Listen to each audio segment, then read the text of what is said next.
Alors, merci, messieurs les modérateurs. Merci, et je remercie également la comité des organisateurs pour d'avoir accepté ma présentation intitulée « Les attitudes personnelles des étudiants en médecine de Rabat vis-à-vis du don d'organes ». Alors, on sait tous que la transplantation est un progrès médical qui sauve et améliore la vie de milliers d'humains chaque année à travers le monde. Et ce n'est possible que parce qu'il y en a des donneurs qui mettent à disposition des greffons de leur vivant, ou après leur mort. Pardon. En l'absence de donneurs, il n'y a pas de transplantation. Donc, systématiquement, des décès et des souffrances évitables surviennent, ce qui justifie des plans nationaux de promotion de dons d'organes au Maroc. Et au Maroc, cela existe depuis 2011. Donc, pourquoi on a ciblé les étudiants en médecine?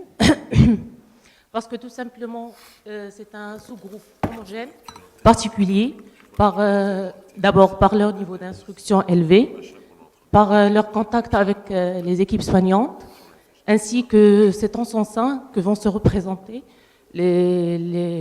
plutôt se recruter les futurs soignants, les futurs décideurs, ainsi que les futurs relais d'information de la population générale. Pardon. Et un plan de promotion efficace. Pardon.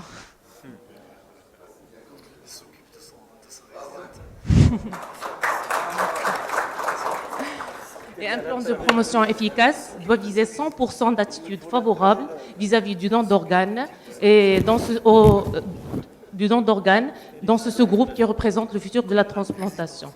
Donc, donc l'objectif de cette étude a pour but d'évaluer les attitudes personnelles des étudiants vis-à-vis du don d'organes. C'est pourquoi on a réalisé un sondage d'opinion en ligne lors d'une conférence d'anatomie à l'occasion de la Journée mondiale en 2017. Les formulaires Google Form couvraient les thématiques d'attitude en rapport avec le statut du receveur potentiel et de donneur potentiel, ainsi que les éventuelles causes de refus de donner. Donc, 112 étudiants en médecine ont répondu au questionnaire, ce qui représente 89% de l'audience, et où étaient inscrits aussi des enseignants et des résidents. Et plus de 3/4 des étudiants qui ont répondu au questionnaire étaient inscrits aux première et deuxième années. Alors, comme résultat, on trouve que 90% des étudiants ont déjà discuté plus souvent dans un cadre amical avec un pourcentage de 68% que familial et professionnel. Malheureusement, moins de 2% des répondants étaient inscrits sur un registre de dons le jour du sondage. Et moins de 2%, s'il avait besoin d'une transplantation, refuserait formellement d'être transplanté. Et s'il avait besoin d'une transplantation, 90% accepteraient sans hésitation un donneur en mort encéphalique et 68% un donneur vivant. Donc, en situation de donneur, on remarque que plus de 95% des répondants donneraient sans hésitation un rein ou une partie de leur foie à leurs parents ou à leurs enfants. Et un pourcentage de 62% des répondants donneraient sans hésitation en général le foie et le rein pour un pourcentage de 70%, poumon corné pour un pourcentage de 63% et le cœur pour un pourcentage de 60%. Parmi les étudiants qui ont exprimé un refus ou une hésitation par rapport au don de leur organe, on trouve que l'atteinte de l'intégrité du corps, les arguments religieux ainsi que le manque de confiance étaient retenus.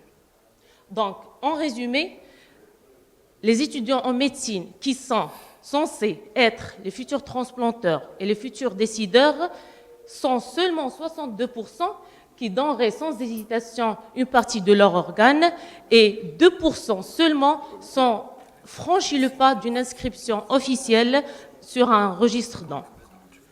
En réalité, le futur de la transplantation et de la promotion du don d'organes passe par un engagement massif des soignants.